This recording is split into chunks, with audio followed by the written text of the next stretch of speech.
Here are myths that you've been told your whole life. Number 10. Vomitoriums.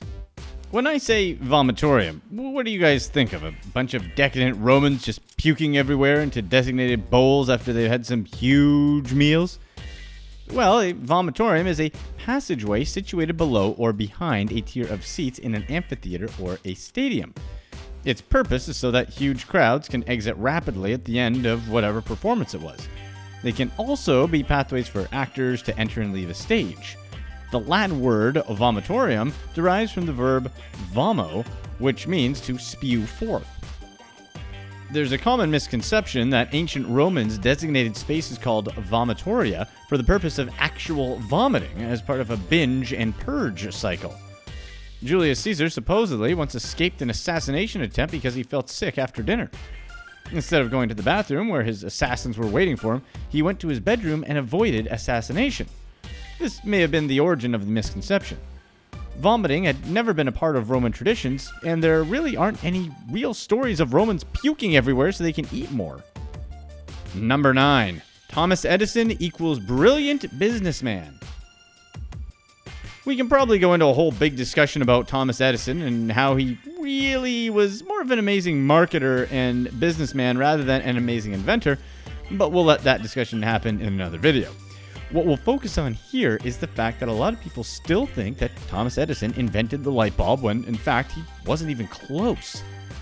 Even though he didn't invent the light bulb, he did make it better than his competitors and commercialize the incandescent light bulb, and that's why everyone thinks of him as the inventor.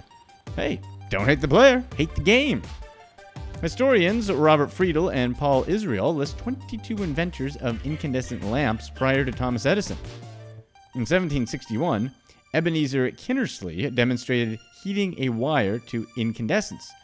In 1802, Humphrey Davy used what he described as, quote, a battery of immense size consisting of 2,000 cells housed in the basement of the Royal Institution of Great Britain to create an incandescent light. He did this by passing the current through a thin strip of platinum. It wasn't bright enough, nor did it last long enough to be practical, but it was the precedent behind the efforts of scores of experimenters over the next 75 years. It wasn't all the way until 1878 when Thomas Edison began serious research into developing a practical incandescent lamp. Edison filed his first patent application for, quote, improvement in electric lights on October 14, 1878. So, really, the light bulb was a giant collaboration between many people, and the true inventor really depends on what definition we'd use to call a light bulb. Number 8. Great Wall of China. I'm sure you guys have heard this a bunch of times before, or maybe you already had a discussion with your friends about this popular myth. In fact, a lot of people still claim that the Great Wall of China is the only man-made building you can see from space. In case you didn't know, this is definitely wrong. There are plenty of other man-made objects that can be seen from space, and the Great Wall can actually barely be seen. But how did this myth get so popular? This goes back to 1932 when a cartoon was published in Ripley's Believe It or Not, claiming this fact to be true. In 1969, when Neil Armstrong came back from the moon, he often was asked whether he could see the Great Wall or not. Apparently, he only could see continents, lakes, and splotches of white on blue, but no human artifacts. Some U.S. astronauts, notably Eugene Cernan and Ed Lu, have said they've seen the wall from low orbit, but it tends to show up only in certain lighting conditions. When the sun is low on the horizon, for example, the wall casts extended shadows that makes it possible to discern its silhouette. Kind of strange that after almost 50 years, most people still believe this to be true. Supposedly, if you're on the moon, you would need vision that's 17,000 times better than normal to see the Great Wall from the moon.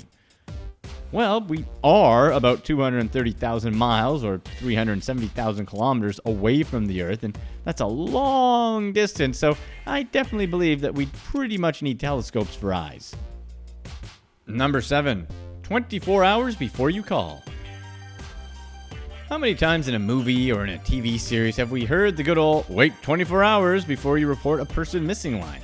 Maybe a few times, maybe hundreds of times.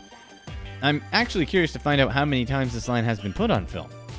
A common misconception is that a person must be missing for at least 24 hours before being legally classified as missing, but this is rarely the case. In instances where there's evidence of violence or of an unusual disappearance, law enforcement agencies often stress the importance of beginning an investigation promptly. In fact, the UK government website says explicitly in large type you don't have to wait 24 hours before contacting the police in an effort to dispel this myth. This myth also reminds me of the myth that police have to tell someone they're a cop if they're asked. Really? Come on, people. Let's think how undercover operations would ever be finished. Anyways, the next time someone you know seems to be missing in unusual circumstances, just go ahead and dial those emergency numbers. Number 6. No MSG. We all have that one person in our life who's super picky about what they eat, and they're extremely careful about what they put in their body because of the effects of whatever substance. In general, it is true that you are what you eat, and people do need to be vigilant in what they put in their body.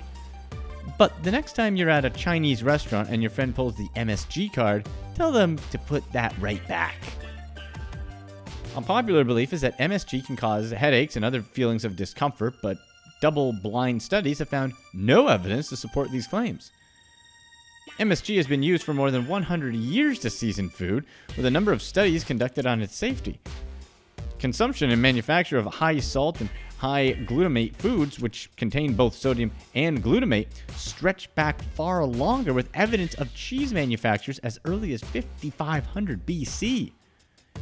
Under normal conditions, humans can metabolize relatively large quantities of glutamate, which is naturally produced in the stomach. The use of MSG as a food additive and the natural level of glutamic acid in foods are not toxicological concerns in humans. Pass the salt and pass that MSG.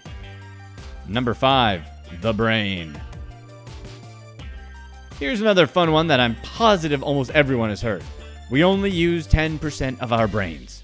Really, guys? We only just use 10% and the rest goes to waste?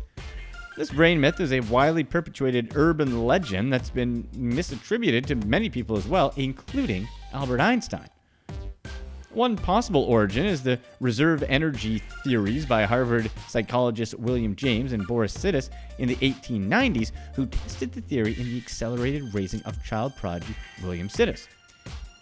James told audiences that people only meet a fraction of their full mental potential, which is a plausible claim.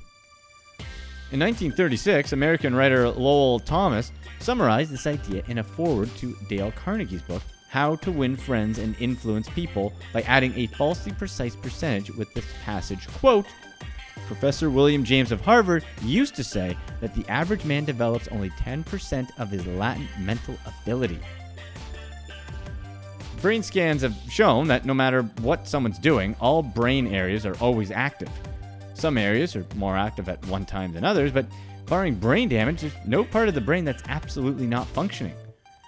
While it's true that a small minority of neurons in the brain are actively firing at any one time, the inactive neurons are important too. Number 4. Napoleon was small. How many times has someone been insulted when someone said that they had a Napoleon complex because they wanted to be taller and dominate people? The famous French general, Napoleon Bonaparte, is well known for being a competent and fiery general and for being short. Really short. In fact, this is a quote talking about Napoleon's height from a 2006 book, Blundering to Glory, Napoleon's Military Campaigns. At 5 feet 2, he was about average height for French peasants, but short for an officer. The truth is, Napoleon wasn't short. He was actually slightly taller than the average Frenchman of his time. The misconception here really is probably because of the way Napoleon's height was listed when he died in 1821. 5'2" is definitely way below average for a guy, maybe even back in those days. However, Napoleon's height at 5'2" was listed under the French system of measurement called mesure usuelle. Basically, under that system, Napoleon's height translates to 5 feet 7 inches, which was slightly taller than the average French man back in those days. Ironically, it was Napoleon who pushed for this system that was revoked back at the end of 1839 that ultimately led to this reputation. Only he knew. Number 3. Bulls and red. Bullfighting is a traditional spectacle for many countries, including Spain, Portugal, parts of southern France, India, and Tanzania, and some Latin American countries as well. While some forms are sometimes considered to be a blood sport, in some countries, such as Spain, it's defined more as an art form or a cultural event. Bullfighting traces its roots to prehistoric bull worship and sacrifice in Mesopotamia and the Mediterranean region.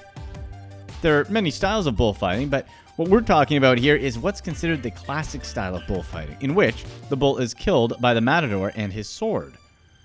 The matador and his assistants all use capes to draw the bull to charge. We've heard many times that the bull is charging because of the color red, which supposedly makes them mad.